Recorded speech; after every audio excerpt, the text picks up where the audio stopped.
Hello বন্ধুরা, welcome to my channel the Bong medium. আজকের বাংলা ক্লাসে আমরা শিখব কার চিহ্ন ব্যবহার করে কিভাবে আমরা ব্যঞ্জন বর্ণের উচ্চারণ করব আর কিভাবে সেগুলো লিখব। আমরা আগের ভিডিওতে দেখেছি যে কিভাবে আমরা এই ব্যঞ্জন বর্ণগুলোর সঙ্গে বিভিন্ন যে কার চিহ্নগুলো রয়েছে সেগুলো আমরা যুক্ত করে করে আমরা লিখছি আর সেগুলোকে কিভাবে উচ্চারণ করছি। আজকের ভিডিওতে আমরা তার পর থেকে শুরু করব। তোমরা যারা আগের ভিডিও দেখোনি, আমি ডেসক্রিপশন বক্সে লিঙ্ক দিয়ে দেবো, তোমরা সেখান থেকে সেই লিঙ্কে ক্লিক করে তোমরা ভিডিওটা দেখে নিতে পারো, তাহলে তোমাদের বুঝতে অনেক সুবিধে হবে। আজকের ভিডিওতে আমরা ঠিক তার পর থেকে শুরু করব। এবার দেখো, আমরা যেই বর্ণটি নিয়েছি ব্যঞ্জন বর্ণটি, সেটি হলো বর্গীয় চ। বর্গীয় জয়ের সঙ্গে অকারে বর্গীয় চ, বর্গীয় জয়ের সঙ্গে আকার, এই আকার চিহ্নটি দিলে উচ্চারণ হবে বর্গীয় জয় আকারে যা, বর্গীয় জয় আকারে যা। বর্গীয় জয় হ্রস্বইকার যুক্ত করলে কি হবে? বর্গীয় জয় হ্রস্বইকারে জি, বর্গীয় জয় হ্রস্বইকারে জি। বর্গীয় জয়ের সঙ্গে দীর্ঘইকার যুক্ত করলে হবে জি, বর্গীয় জয় দীর্ঘইকারে জি। বর্গীয় জয়ের সঙ্গে হ্রস্ব উকার যুক্ত করলে হবে জু, বর্গীয় জয় হ্রস্ব উকারে জু। বর্গীয় জয়ের সঙ্গে রিকার যুক্ত করলে হলো বর্গীয় জয় রিকারে ঝ্রি, বর্গীয় জয় রিকারে ঝ্রি। এবার বর্গীয় জয়ের সঙ্গে একার যুক্ত করলে কি হবে? বর্গীয় জয় একারে জে, বর্গীয় জয় একারে জে। বর্গীয় জয়ের সঙ্গে ঐকার যুক্ত করলে হবে বর্গীয় জয় ঐকারে জয়ী, বর্গীয় জয় ঐকারে জয়ী। বর্গীয় জয়ের সঙ্গে ওকার যুক্ত করলে হবে জো, বর্গীয় জয়ের সঙ্গে ওকার যুক্ত করলে হবে জো। বর্গীয় জয়ের সঙ্গে ঔকার যুক্ত করলে কি হবে? জৌ, বর্গীয় জয় ঔকারে জৌ। এবার আমরা নিচ্ছি পরবর্তী বর্ণ ঝ। ঝয় অকারে ঝ, ঝয়ের সঙ্গে আকার যুক্ত করলে হবে ঝয় আকারে ঝা, ঝয় আকারে ঝা। ঝয়ের সঙ্গে হ্রস্বইকার যুক্ত করলে হবে ঝি, ঝয় হ্রস্বইকারে ঝি। ঝয় দীর্ঘইকারে ঝি, ঝয়ের সঙ্গে দীর্ঘইকার যুক্ত করলে হলো ঝি, ঝয় দীর্ঘইকারে ঝি। ঝয় হ্রস্ব উকারে ঝু, ঝয়ের সঙ্গে হ্রস্ব উকার যুক্ত করে ঝু, ঝয়ের সঙ্গে দীর্ঘ উকার যুক্ত করলে ঝু, ঝয় দীর্ঘ উকারে ঝু। ঝয় রিকারে ঝ্রি, ঝয়ের সঙ্গে রিকার যুক্ত করলে ঝ্রি। ঝয় একারে ঝে, ঝয় একারে ঝে। ঝয়ের সঙ্গে ঐকার যুক্ত করলে ঝই, ঝয় ঐকারে ঝই। ঝয় ওকারে ঝো, ঝয়ের সঙ্গে ওকার যুক্ত করেছি দেখো ঝো। ঝয়ের সঙ্গে ঔকার যুক্ত করলে হবে ঝৌ, ঝয়ের সঙ্গে ঔকার যুক্ত করলে ঝৌ। এবার নিচ্ছি ট, এই ব্যঞ্জন বর্ণটি। টয়ের সঙ্গে অকার ট, টয়ের সঙ্গে আকার যুক্ত করলে হলো টা, টয় আকারে টা। টয়ের সঙ্গে হ্রস্বইকার যুক্ত করলে টি, টয় হ্রস্বইকারে টি। টয়ের সঙ্গে দীর্ঘইকার যুক্ত করে টি, টয় দীর্ঘইকারে টি। টয় হ্রস্ব উকারে টু, টয়ের সঙ্গে হ্রস্ব উকার যুক্ত করলে টু।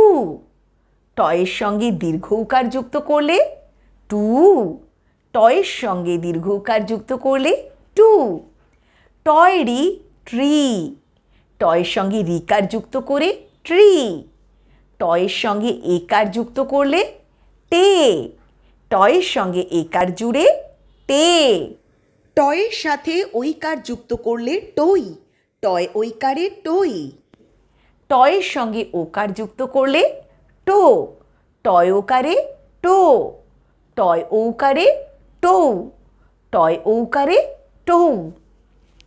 এবার ঠ, ঠয়ের সঙ্গে অকার ঠ, ঠয় আকারে ঠ, ঠা, ঠয় আকারে ঠা, ঠয় হ্রস্বইকারে ঠি, ঠয় হ্রস্বইকারে ঠি, ঠয় দীর্ঘইকারে ঠি, ঠয় দীর্ঘইকারে ঠি, ঠয় হ্রস্বকারে ঠু, ঠয় হ্রস্বকারে ঠু, ঠয় দীর্ঘকারে ঠু, ঠয় দীর্ঘকারে ঠু, ঠয় রিকারে ট্রি, ঠয় রিকারে ট্রি, ঠয় একারে ঠে, ঠয় একারে ঠে, ঠয় ঐকারে ঠই, ঠয় ঐকারে ঠই, ঠয় ওকারে ঠো, ঠয় ওকারে ঠো, ঠয় ঔকারে ঠৌ, ঠয় ঔকারে ঠৌ।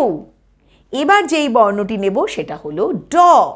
ডয়ের সঙ্গে অকার ড, ডয়ের সঙ্গে আকার যুক্ত করলে ডা, ডয় আকারে ডা, ডয় হ্রস্বইকারে ডি, ডয় হ্রস্বইকারে ডি। তোমরা সবাই আমার সঙ্গে বলছো তো?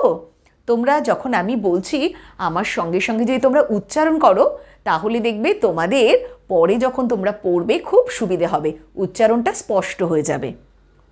ডয় দীর্ঘইকারে ডি, ডয় দীর্ঘইকারে ডি, ডয় হ্রস্বকারে ডু, ডয় হ্রস্বকারে ডু, ডয় দীর্ঘকারে ডু, ডয় দীর্ঘকারে ডু, ডয়রি ড্রি, ডয়রি ড্রি, ডয় একারে দে, ডয় একারে দে, ডয় ঐকারে ডই, ডয় ঐকারে ডই, ডয় ওকারে ডো, ডয় ওকারে ডো, ডয় ঔকারে ডৌ, ডয় ঔকারে ডৌ।